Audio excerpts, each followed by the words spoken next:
nikoli ne bomo mogli dovolj natančno napovedati zlasti hudourniških poplav. Te so še vedno najtrši oreh.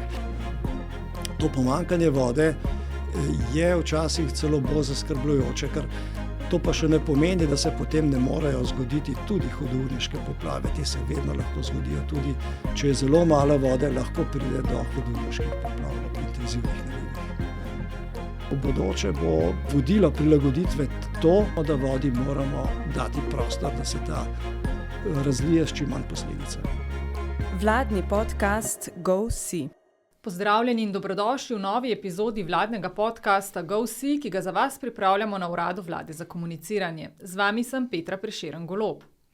Voda ima v Sloveniji posebno mesto. Ni samo naravni vir, brez vode si ne predstavljamo našega razvoja, zdravja, varnosti in kakovosti življenja. Pa tudi ne ohranjanja okolja, precejšnjega dela turizma in športnega udejstvovanja. Hkrati pa je voda lahko tudi ena največjih naravnih groženj. Velik del škode ob naravnih nesrečah pri nas je povezan z vodo, zlasti s hudourniškimi poplavami in z njimi povezanimi zemeljskimi plazovi. Zato so pravočasne in zanesljive hidrometeorološke napovedi ključne za varnost vseh nas, naših domov in premoženja ter celotne skupnosti. Gost današnje epizode je strokovnjak, ki se že več kot 30 letja ukvarja s tem, kako vodo in njeno moč razumeti ter nanjo pravočasno opozarjati. Z nami je izjemno zanimiv sogovornik, prepoznavan obraz Agencije Republike Slovenije za okolje, hidrolog Janez Polajnar, ki je letos prejel tudi najvišje priznanje javnim uslužbencem za izjemne delovne uspehe. Lepo pozdravljeni. Dober dan. Zdaj, iztočnica za današnji pogovor je skorajša 3. obletnica najhujših poplav v zgodovini Slovenije, ampak začela bova malce drugače, da se nekoliko ogreva par kratkih vprašanj, da preveriva, kaj vam je ljubše. Led ali sneg? Sneg. Morje ali reka? Tu ste me pa našli. Kar oboje. Slap ali brzica? Brzica. Zmerno deževje ali sonce po nevihti? Sonce po nevihti. In za konec, priprava napovedi v pisarni ali terensko opazovanje? Lahko bi rekel, kar priprava napovedi v pisarni. Sem mislila, da bo mogoče zadnje vprašanje najtežje, pa se pri drugem niste znali odločiti. Torej, kot omenjeno, več kot 30 let izkušenj je za vami na področju spremljanja, preučevanja in analiziranja voda ter opozarjanja pred nevarnimi pojavi. Kaj vse počnete, ko niste pred kamerami? Ja, kot hidrolog, torej poklic hidrolog je precej razvejan poklic. Ko nismo pred kamerami, takrat je običajno samo eden od nas. To je, bi rekel, tisti vrhni del vsega dela, ki ga opravimo pred tem. Sicer pa poklic hidrolog zajema dela, ki so povezana tako z terenskim delom, to pomeni izvajanje in pa priprava meritev na vodotokih. To delo predstavlja tudi analitično delo, ko analiziramo hidrološke razmere, ko pripravljamo tudi orodja, hidrološke modele za napovedovanje pretokov rek, razne analize, statistike glede vodnatosti rek v Sloveniji in pa seveda tudi napovedovanje, to je pa tista operativa, ko vsak dan, pravzaprav vse dni v letu, napovedujemo oziroma bdimo nad vodami in napovedujemo, kakšne bodo hidrološke razmere v Sloveniji. Zdaj, hidrologija je zelo interdisciplinarno področje. Kakšne prednosti pa so vas kot geografa pri spremljanju hidroloških razmer? Ja, bi rekel, da neka taka širina, ker hidrologija oziroma napovedovanje pretokov rek, prognoza je, bi rekel, mi moramo biti kot neke vrste dvoživke, moramo poznati tako področje meteorologije kot hidrologije. Zlasti pa geografija prispeva k temu, da seveda nudi širok vpogled v prostorske značilnosti Slovenije, ker Slovenija je pač tako raznolika, da so dejansko te razlike v hidroloških sferah, različne deli Slovenije zelo, bi rekel, res zanimive in raznolike in temu se je treba prilagoditi. No in tu je geografija tista, ki ti da neko osnovo za boljše razumevanje hidroloških razmer. Dobrodošla prednost torej. Tako je, ja. Kot omenjeno, s svojim strokovnim delom ste prispevali k vzpostavitvi sodobne službe za napovedovanje hidroloških razmer v Sloveniji in ta hidrološka služba torej ni le opozarjanje pred naravno nesrečo, Kaj je vse ta njena vloga in v bistvu dodana vrednost, potem tudi recimo za kmete, prebivalce, za gospodarstvo? Je ravno to. Hidrološka služba pravzaprav po eni strani seveda njena glavna naloga je opozarjanje pred nevarnostmi in pa bdenje nad hidrološkimi razmerami, seveda pa ponuja tudi informacije, kako upravljati z vodo in kako vodo izkoriščati. Tako za gospodarstvo, naprimer za elektroenergetske objekte, tako za kmetijstvo v zvezi z namakanjem, naprimer, tako za turizem v zvezi z plovbo po rekah, v zvezi z plovbo tudi po morju, ne nazadnje. Tudi kot vodo obravnavamo kot pokrajinski element. Torej, na večjih področjih družbenega življenja so te informacije, ki jih s pomočjo analiz in pa seveda aktualnih podatkov, ki so neposredno dostopni, zagotavljamo širši javnosti in pa seveda strokovnim službam. Te vaše večdesetletne izkušnje nam lahko daje tudi nek zgodovinski vpogled. Kaj se je po vašem mnenju najbolj spremenilo pri napovedovanju in opozarjanju pred naravnimi nesrečami? A je bilo to znanje, tehnologija, morda način razmišljanja? Ja, lahko bi rekel, da kar oboje, ne.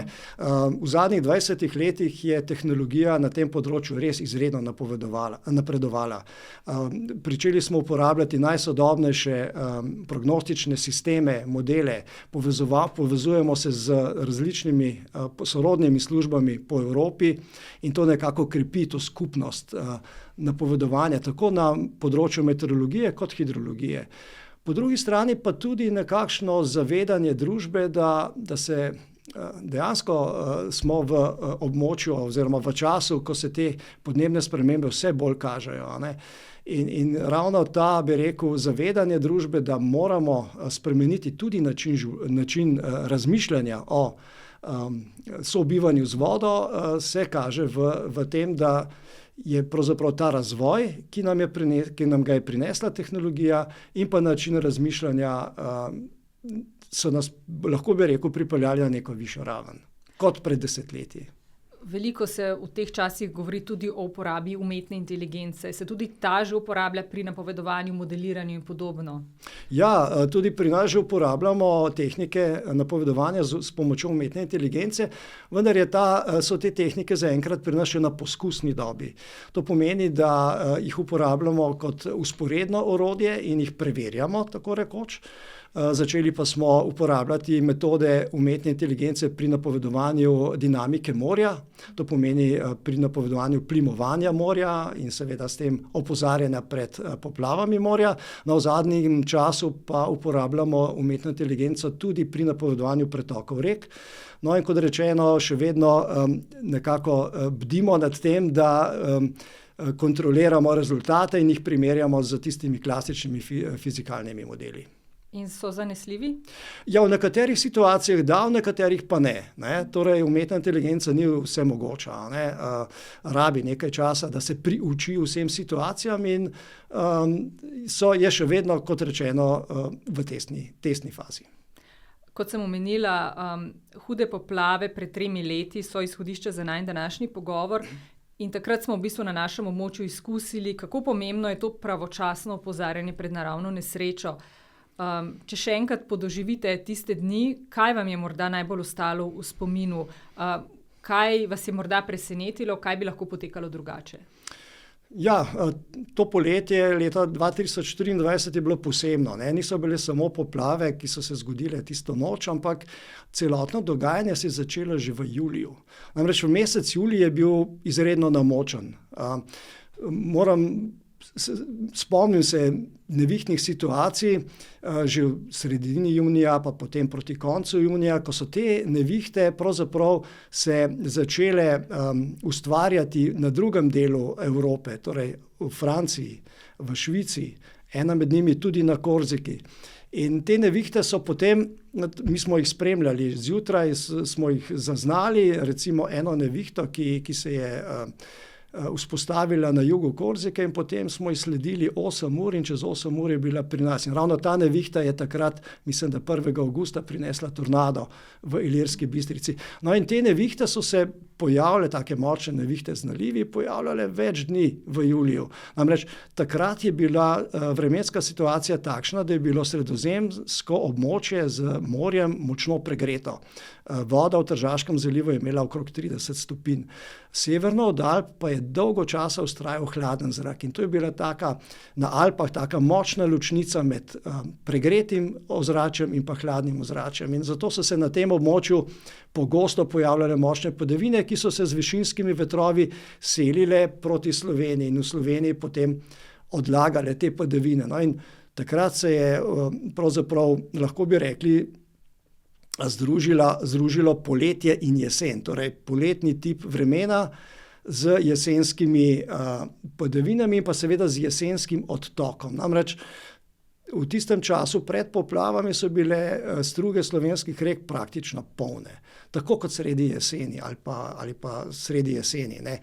In na te polne struge rek je potem prišla takšna značilna jesenska vremenska situacija, v tisti noči iz 3. na 4. avgust, ko je padlo ponekod več kot 200 litrov dežja na kvadratni meter v manj kot 6 urah in to je bila ta posebnost, torej to bi rekel združenje poletne situacije, vremenske in pa jesenske vodnatosti.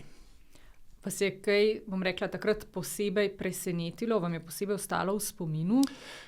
Ja, te poplave oziroma takšne vrste nenavadnih poplav smo pričakovali. Že nekaj dni vnaprej se je nakazovalo, da se bo zgodilo nekaj posebnega. Nismo pa vedeli točno, na kakšen način se bo manifestiralo, ne. Presenetilo vsekakor magnituda pojava nas je presenetila, ne. Ker takšnega pojava naša generacija ne pomni. Ne, tudi zapisov o takšnih pojavih nismo imeli, torej to je bilo nekaj povsem novega, ne. Vedeli smo, da bo nekaj posebnega, ampak kako točno se bo pa to odrazilo, pa nismo vedeli. No, in to je bilo morda tisto presenečenje, ki je bilo pa res izjemno, ne. Takrat je velik del Slovenije ostal pod vodo, ne, razglašene so bile izredne razmere, veliko institucij v bistvu sodelovalo, odločanje se je takrat preneslo na vladno raven. Kaj je to takrat pomenilo za ARSO, ki je tudi ob naravnih nesrečah manjših razsežnosti v prvih bojnih vrstah? Takrat je bilo ogromno nekega usklajevanja in sodelovanja, kaj ne? Ja, ravno to, ne, ko je Urad za komuniciranje prevzel določene stvari v svoje roke, smo dobili pravzaprav možnost tega povezovanja različnih inštitucij na enem mestu, ne. Takrat se spomnim, da smo prirejali pogosto novinarske konference in smo imeli zaradi tega možnost, da povabimo različne inštitucije, ki so bile seveda takrat tangirane zaradi poplav, da lahko pojasnijo svoje poglede oziroma svoje napotke prebivalstvu, ne. To je bila tista dodana vrednost, da smo iz ene točke, takrat so tiskovne konference potekale na Agenciji za okolje, lahko pravzaprav ljudem oziroma javnosti povedali vse relevantne informacije. In dejansko so vsi mediji, vsa javnost je imela na enem mestu vse relevantne, zanesljive sogovornike. Tako. Omenili ste bom rekla, to presenetljivost teh poplav oziroma obseg, ne. Te hudourniške poplave so nepredvidljive, malo je časa za opozarjanje. Ali je sploh morda bolje napovedati, ali se da bolje napovedati take poplave, kot so bile v obsegu pred 3 leti, ali gre za dogajanje, ki se ga ne da točno napovedati in se ga ne da obvladovati? Ja, torej nikoli ne bomo mogli dovolj natančno napovedati zlasti hudourniških poplav. Te so še vedno najtrši oreh. Mi dovolj natančno lahko napovemo na primer poplave morja ali pa kraške poplave. Te se pojavljajo bolj zlagoma, so bolj predvidljive, dočim hudourniške poplave pa dejansko lahko predvidimo tip, bi rekel, padavinskega vzorca, ki bo prišel nad naše kraje, to je nekje 36 do 24 ur pred dogodkom. Ne moremo pa točno locirati porečja ali pa dela porečja, kjer se bo na tem majhnem območju zgodil hudourniški pojav. No in zaradi tega potem opozorimo, približno seveda lociramo ta območja v Sloveniji, vendar pa zagotovo ne moremo reči, v tej dolini bo Hudourniška poplava v sosednji pa ne, zaradi tega, ker so razvodnice in pa relief pri nas v Sloveniji je tako, bi rekel, raznolik in bogat, da so razvodnice zelo ostre. Zato opozorimo rajše na hudourniške poplave na širšem območju, na večjih porečjih in potem seveda ob dogodku ali pa nekaj, bi rekel, ur pred dogodkom pa že lahko bolj natančno lociramo, kje se bo hudourniška poplava zgodila. Je pa tako, da hudourniška poplava lahko nastane v 20 minutah do 1 ure ob intenzivnih padavinah. Torej, časa za tisto res opozarjanje je zelo malo, ne. Ko ste ravno omenili opozarjanje, SIAlarm je eno tako orodje, ki je zagotovo zelo koristno pri obveščanju. Letos marca, v času teh planiških poletov, je bilo to močno neurje z vetrolomom in takrat smo ga tudi prvič uporabili v praksi. Kako ste sodelovali pri vzpostavljanju tega načina alarmiranja? Ja, dejansko SIAlarm je nekako podaljšek naših opozoril, ne. V primeru, ko pri nas izdamo rdeče opozorilo, takrat se potem tudi uskladimo z Upravo za zaščito in reševanje in v tem konkretnem primeru smo razglasili rdeče opozorilo pred močnimi sunki severnega vetra za različne območja Slovenije. No in za potrebe SIAlarma smo potem pripravili spisek občin teh območij, na katerih je potem Uprava za zaščito in reševanje s pomočjo tehnologije SIAlarma zagotovila SMS sporočila. Glede na to, da smo v zadnjih letih priča vse več tem ekstremnim vremenskim dogodkom in verjetno bo v prihodnosti tega še več glede na podnebne spremembe, ali vas skrbi, da če bo več teh opozoril SIAlarma, da ga ljudje morda ne bodo več jemali tako resno? Ja, tukaj je zelo tanka ločnica med tem, da zadaneš pravi čas, pravo opozorilo in da je opozorilo odvečno, kot mi pravimo, ne. O tem tudi vodimo statistike vsako leto in imamo tudi indeks kakovosti, ki govori o tem, koliko natančni smo pri opozarjanju. Vedno je pa seveda potrebno skrbeti za to, da so ta opozorila niso prepogosta, ne, da niso prepogosta. Zato običajno rdeče opozorilo po nekih priporočilih Evropske skupnosti meteoalarma naj bi se izdalo enkrat letno, oziroma seveda, če je potrebno tudi večkrat, pa vendar to so le redki dogodki, ko je izdano rdeče vremensko ali hidrološko opozorilo in takrat ga je pa seveda potrebno jemati zelo resno. In ko se zgodijo neki ti ekstremni hidrometeorološki pojavi, ki ogrožajo tudi življenja, je vaša služba nekako slalom na divjih vodah, če uporabim kajakaški žargon. Glede na to, da ste nekoč bili trener državne reprezentance v kajaku in kanuju na divjih vodah in da ste v tej vlogi med drugim sodelovali tudi na olimpijskih igrah v Barceloni, kako pomembne so te izkušnje s takimi stresnimi dogodki? Nekako se zdi, ko komunicirate z javnostjo, da vedno komunicirate zelo jasno, mirno. Koliko vam te izkušnje pomagajo?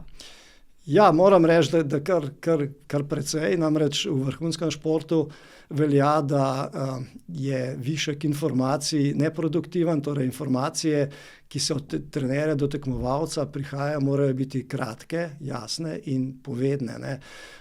Vsak presežek, bi rekel, nekih razlag je takrat neproduktiven. No in dejansko, ko se teh veščin sem se priučil v delovanju v vrhunskem športu in dejansko, ko imamo takšne razmere pri nas, recimo tiskovno konferenco ali izdajo opozorila rdeče stopnje, imam občutek, kot da sem pred tekmovanjem.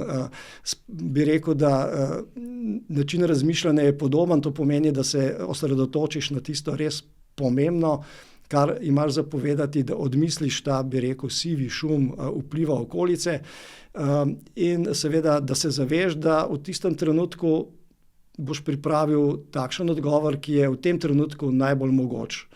In da za tabo stoji seveda ekipa kolegov, s katerimi smo skupaj pripravili vsebino in da za mano stoji tudi seveda institucija, to je Agencija za okolje. In na tak način potem mislim, da je informacija, ki pride do javnosti, bolj učinkovita.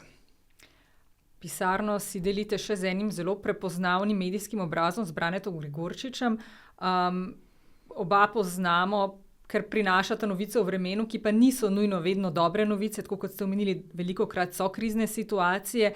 Pa vendar vas javnost, sta zelo priljubljena v javnosti in zelo cenjena. Nekaj ste že omenili, ne, o uspešnosti te komunikacije. Kaj še vse upoštevate pri tem? Rekli ste, vse te šume se da na stran, jasna, točna informacija. Ja, lahko bi rekel, da oba dva s kolegom Branetom Gregorčičem nekako živiva službo, če se lahko tako izrazim. To pomeni, da tudi naše najine prostočasne dejavnosti so na nek način povezane, njegove z vremenom, moje bolj z vodami.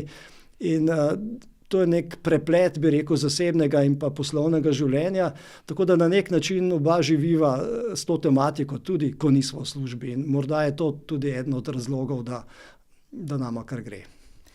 Omenili ste, v ozadju je ogromno analiz, napovedi, modeliranja in tega, kako vse te podatke, ki so strokovno precej zapleteni za nas laike, pa vendarle nekako znate predstaviti javnosti razumljiv laičen način, ne? Ja, saj to je pa običajno izziv, ne. Moramo vedeti, da je ta napoved, ki jo nekdo prebere ali na radio ali nekdo pove, le tista smetana na vrhu torte, a ne. Zelo ozek segment vsega, kar je potrebno, da pride do takšne napovedi. Tukaj so vključeni dejansko veliko število sodelavcev, od tistih, ki merijo, ki se izvajajo meritve na terenu, do analitikov, do teh, ki skrbijo za tehnično podporo v sami agenciji, a ne. Da pride na koncu do vremenske ali pa hidrološke napovedi. No, in ja, velik izziv nam je pa to, da pripravimo to hidrološko napoved na razumljiv način. Na razumljiv način, ki je razumen širšemu krogu ljudi.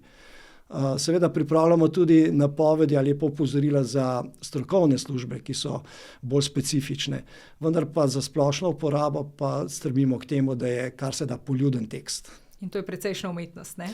Včasih res, ja. Včasih so situacije tako, bi rekel, sestavljene, kompleksne, da jih je težko ubesediti v nekaj stavkih. Ampak se da.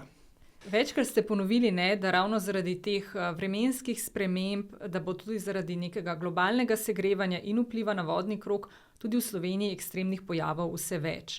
In že letos smo videli, ne, ni nič drugače. Najprej to neurje z vetrolomi, nedavno precejšnja suša. Omenili ste, da nekatere reke so imele aprila zgodovinsko nizke pretoke, potem pa so prišli ledeni možje, prinesli močne nevihte z vetrom, ponekod tudi točo. Že letos se je začelo precej pestro, ne? Ja, pravzaprav seveda pestro, tako kot ne bom rekel, da je to nekaj posebnega, da je to nekaj izjemnega, pa vendar, kar nas pravzaprav najbolj skrbi v tem času, je manjša količina snega v zadnjih letih, ne. Ker manjša količina snega pomeni tudi manjše zaloge vode za potem poletne sušne mesece, ne. Kakšno zimo je bolje, kakšno slabše. Letosna zima je bila nekje v povprečju ali pa nekoliko pod povprečjem, no. Zlasti pa, ko govorimo o sušnih pretokih ali pa nizkih pretokih, so bili letos pomladi zelo izrazite nizek pretok, na primer reke Mure, ki ima v glavnem zaledje v sosednji Avstriji. Tam pa letošnjo zimo je bilo res malo snega na območjih v porečju Mure, na teh območjih, od koder se Mura tudi napaja. No, pa tudi drugod po Sloveniji, pravzaprav smo beležili celo zimo, vse do maja, no, do danes, pravzaprav do teh dni, podpovprečne pretoke rek, ne. Kot rečeno, 40% vode se je pretakalo le v mesecu aprilu, ne. Bomo videli, kako bo to tudi tekom poletja, pa vendar to pomanjkanje vode je včasih celo bolj zaskrbljujoče, ker to pa še ne pomeni, da se potem ne morejo zgoditi tudi hudourniške poplave. Te se vedno lahko zgodijo, tudi če je zelo malo vode, lahko pride do hudourniških poplav ob intenzivnih nalivih. Ali je ta napoved relativno zgodnje suše že spomladi, potem tudi slaba popotnica za poletje, si lahko potem obetamo na podlagi tega tudi manj vode poleti? V tem trenutku tega ne moremo zagotovo trditi. Dejstvo pa je, da določeni meteorološki modeli, ki so dolgoročni, njihova zanesljivost je pa seveda ni prav velika, pa vseeno nakazujejo možnost, da bi bilo letošnje poletje za približno stopinjo toplejše od običajnega in tudi nekoliko manj namočeno od običajnega, ne.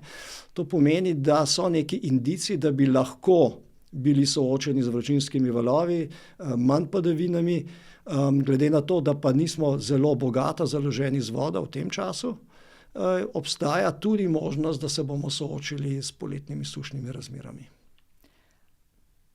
Kaj pa po vašem mnenju ključno, da kot država, posamezniki, družba, da se nekako ustrezno pripravimo, da se usposobimo, da preprečimo oziroma vsaj poskušamo omejiti škodo po eni strani zaradi suše, pa po drugi strani zaradi recimo hudourniških poplav?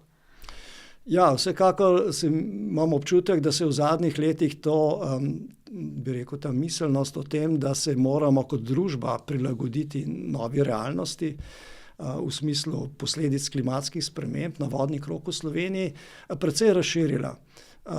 Tako da, kar se tiče prilagoditve, to je pravzaprav edini učinkovit prijem ta čas, preprečiti naravnih pojavov ne moremo, lahko se na njih le prilagodimo. In ravno sistem zgodnjega opozarjanja v povezavi z strukturami civilne zaščite, na tem področju se mi zdi, da smo dobro pripravljeni. Dejansko je ta povezava, katero krepimo vsako leto bolj, to se pravi naše dejavnosti zgodnjega opozarjanja z dejavnostmi sil za zaščito in reševanje, naš neposredni stik, prenos znanja, prenos tudi tehničnih orodij med nami, vzpostavlja neko možnost hitre reakcije ob takšnih dogodkih. To je ena od teh. Drugo je seveda samozaščitni ukrepi ljudi, ki so prizadeti. No in moram reči, da tisti ljudje, ki so že bili soočeni s poplavami, živijo na poplavnem območju, bodo prav gotovo v dobi vsaj enega življenja sigurno gotovo soočeni s ponovnimi poplavami. In oni že vedo, kaj poplava pomeni in se verjetno, upam, da pripravljajo na to. Kar je pa zelo pomembno, je pa tudi to, da imajo ljudje, ki živijo na poplavnem območju, neke vrste čuječnosti. Torej, to pomeni, da v primeru, ko so razglašene nevarne razmere, da se pripravijo na to, da imajo pripravljen načrt, kako bodo odreagirali, da vedo, kam umakniti, na primer, svoj avto na varno pred poplavo. Namreč svetovne statistike kažejo, da je največ žrtev v poplavah ravno v času reševanja imovine. Največ tega se zgodi ob reševanju avtomobilov.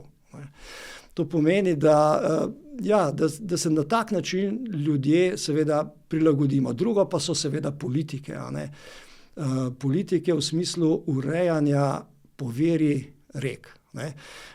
Zlasti pomembno je to, da so poverja zlasti hudourniških potokov in pa hudourniških rek primerno urejena. To pomeni čiščenje gozdov, gozdni red, da se uvaja striktno. Nenazadnje prostorska politika tam, kjer je to še možno kaj postoriti. To se pravi, tako bivanjski objekti kot infrastrukturni objekti, da se postavijo tam, kjer pač niso ogroženi zaradi vode, ker moramo se zavedati, da v bodoče bo ena od prilagoditev, bo vodilo prilagoditve to, da se zavedamo, da vodi moramo dati prostor, da se ta razlije s čim manj posledicami. In na to večkrat opozarjate, ne? Ja. In morda na tem mestu omeniva še Atlas okolja, ne? Tukaj lahko najdemo karte poplavne nevarnosti in ogroženosti in to je dostopno tudi na spletu, ne? Ja, to je dostopno na spletnih straneh Agencije za okolje in to seveda priporočam vsem tistim, ki na primer kupujejo nepremičnine, da pogledajo, kje njihova nepremičnina leži, v kakšnem pasu nevarnosti zaradi poplav, da seveda vprašajo sosede, ali so bili že kdaj poplavljeni in če so enkrat že bili poplavljeni, gotovo bodo še enkrat, najmanj še enkrat. Tako da To so vse informacije, ki seveda lahko vplivajo na to, kako se bodo ljudje odločili pri, naprimer, nakupu zemljišča ali podobno, ne. Na območju Slovenije je prepovedano razširjati informacije z napovedmi neugodnih ali nevarnih hidroloških razmer, ki jih ni objavila Agencija za okolje. Zdaj v dobi dezinformacij in poplavi informacij so te verodostojne informacije še toliko bolj pomembne. Kako se vi soočate s tem? Kako ste pripravljeni na morebitne dezinformacije in manipulacije? Ja, vsekakor na ta način, da aktivno sporočamo informacije. To pomeni, da smo prvi, ki sporočimo informacije, da takoj, ko smo dovolj, bi rekel, ko smo pripravljeni na poročanje o morebitnih težavah zaradi poplav, skličemo novinarsko konferenco. Prvi gremo ven s to informacijo, kar se pa tiče obvladovanja seveda teh manipulacij, kot omenjate, jih pa seveda obvladujemo oziroma odgovarjamo posamično na spoštljiv način in tudi na spoštljiv način želimo odgovarjati na te, bi rekel, včasih tudi precej čudna vprašanja in pojasnjujemo naravne pojave. Je tega veliko? Vam ljudje pogosto pišejo, vas kličejo, kontaktirajo? Ja, je kar veliko. Mislim, veliko je prisotno tudi to. Ne bom rekel, da je, bi rekel, napad, ampak je precej tega. Ja. Kako pa recimo mladi? Po eni strani so izjemno podnebno ozaveščeni, se mi zdi, po drugi strani pa morda ne spremljajo toliko tradicionalnih medijev kot recimo ostale generacije. Imate kakšne strategije, načine, kako doseči tudi njih? Ja, vse naše aktivnosti, napovedi, opozorila, ostale zadeve objavljamo na družbenih omrežjih, kot so razširjeni vsa ta omrežja, Facebook, X, Instagram, Blue Sky, Threads. Vsa ta omrežja, katere mladi uporabljajo, ne, pri svojem komuniciranju poskušamo mlado generacijo doseči z njihovim orodjem. Torej ste dostopni povsod, vsakdo vas lahko najde? Upam, da. Kot sem omenila že na začetku, ste marca letos prejeli prestižno plaketo za izjemen prispevek k razvoju napovedovanja hidroloških razmer v Sloveniji ter za požrtvovalno, strokovno in povezovalno delovanje v poplavnih dogodkih, s katerimi ste pomembno prispevali k večji varnosti ljudi in njihovega premoženja. Kako sprejemate to nagrado? Ja, te nagrade sem pa res zelo vesel, ampak zlasti zato, ker jo sprejemam pravzaprav v imenu sodelavcev, ne samo v lastnem imenu, namreč zato, da smo bili prepoznavni, je zaslužnih pravzaprav so zaslužni številni sodelavci na Agenciji za okolje in nekako smo uspeli v zadnjih letih ustvariti eno tako homogeno ekipo, ki dejansko živi, bi rekel, s pojavom, ne. Takrat, ko se takšne izredne hidrološke ali pa vremenske razmere začnejo dogajati, dejansko smo kot en namazan stroj, namazana ekipa, ki deluje homogeno, složno in mislim, da je ta nagrada tudi nagrada vsem nam, ki omogočamo, ki se trudimo, da so opozorila kar se da natančna in pa pravočasna. Lepo ste omenili to ekipno delo, ne? In delo hidrometeorološke službe je nujni del javnega servisa. V ozadju pa, kot ste omenili, številni sodelavci, strokovnjaki, skrbite za to, da vsi smo obveščeni in živimo bolj varno. Torej, preventiva ni strošek, ne, je naložba v varnost ljudi in družbe. Vsekakor, vsak evro, vsak napor v smislu izboljšanja preventive se bogato obrestuje. Moram povedati, da naš največji dosežek ali pa cilj je, da ob takšnih razmerah, ki so res nepredvidljive, ob silovitih poplavah, da nimamo človeških žrtev, ne. In to je naše osnovno vodilo. In v to se dejansko splača vlagati tako na področju razvoja kadrov, to se pravi sodelavcev, mlajših sodelavcev, ki se uvajajo v ta posel, kot pri razvoju, tehnološkem razvoju, ne. Začela sva z nekaj kratkimi vprašanji za ogrevanje, pa tudi končajva z nekaj podobnim. Za konec poglejva v zakulisje. Kdo vse je Janez Polajnar in kaj najraje počnete? Ja, lahko bi rekel Slovenec, ki ima to srečo, da je njegovo delo zelo podobno njegovim tudi najljubšim opravilom, prostočasnim dejavnostim. da se njegovo delo prepleta z njegovimi prostočasnimi dejavnostmi in da praktično tudi svoj prosti čas preživljam na vodi, dobesedno na vodi, in je tam, bi rekel, miselni krog, ki je povezan seveda v prvi vrsti z poslovno, z službenimi obveznostmi, vendar se ne konča, ko gremo domov iz službe, ampak kar traja. Omenili ste to ljubezen do vode, ne? Kako se je ta nekako prelila iz nekega športnega udejstvovanja pa potem v to strokovnost? Ja, že kot mlad fant, živel sem namreč na Prulah, blizu Ljubljanice, sem bil vedno na vodi z vsemi možnimi plovnimi sredstvi, narejenimi doma seveda. No in potem me je ta želja prinesla v vrhunski šport, v kajaku na divjih vodah, in takrat sem začel razmišljati, kako bi mi zavedeli za nekaj dni vnaprej, kje bodo ugodni pogoji za treninge, kako bo se obnašala voda, ne. Poleg tega sem v tistem obdobju, pa tudi še sedaj se ukvarjam z športi, torej z windsurfanjem, pa me je vedno zanimalo, kdaj bo dovolj močan veter, da bomo lahko šli windsurfati. No in to bi rekel, želja potem, da bi znal pripraviti neko orodje, da bom vedel, kako se bo pretakala voda ali kako bo pihal veter v prihodnjih dneh, me je pripeljala na takratni hidrometeorološki zavod, potem na Agencijo za okolje, no in to je nekakšna takšna pot. In zdaj imate vse te informacije iz prve roke? To pa imam. Omenili ste, da ste že od otroštva povezani z vodo. Kaj vam torej pomeni voda? Ja, glede na to, da imamo to srečo v Sloveniji, da imamo dovolj vode, da imamo dovolj vode za preživetje, pitne vode, ne, mi je voda pravzaprav vir sprostitve. Vir sprostitve, tako da praktično dejansko, kot sem že omenil, ves prosti čas sem dobesedno na vodi. Katera oblika vode pa vas najbolj prevzame? Je to sneg, so to brzice, led, dež? Pravzaprav skoraj vse, sneg seveda, brzice tudi, najbolj pa morda ali pa tudi lepo nakodrana morska površina z nekaj belimi penicami. In še čisto za konec, imate morda kakšen življenjski moto? Ja, vse je v harmoniji, vse je v ravnotežju, v balansu. Torej, mislim, da to velja tako za posameznika, da ima uravnoteženo tako poslovno kot privatno življenje, kot tudi na vseh ostalih področjih družbe, da ohranjamo neko ravnovesje. Janez Polajnar, najlepša hvala za pogovor, za vsebinsko zelo zanimiv in bogat pogovor. Vprašanje še mnogo, zato v priliki zagotovo nadaljujeva. Hvala pa tudi vam, spoštovane poslušalke in poslušalci, gledalke in gledalci. Vladni podcast GoSee lahko spremljate na vseh aplikacijah za podcaste in na vladnem YouTube kanalu.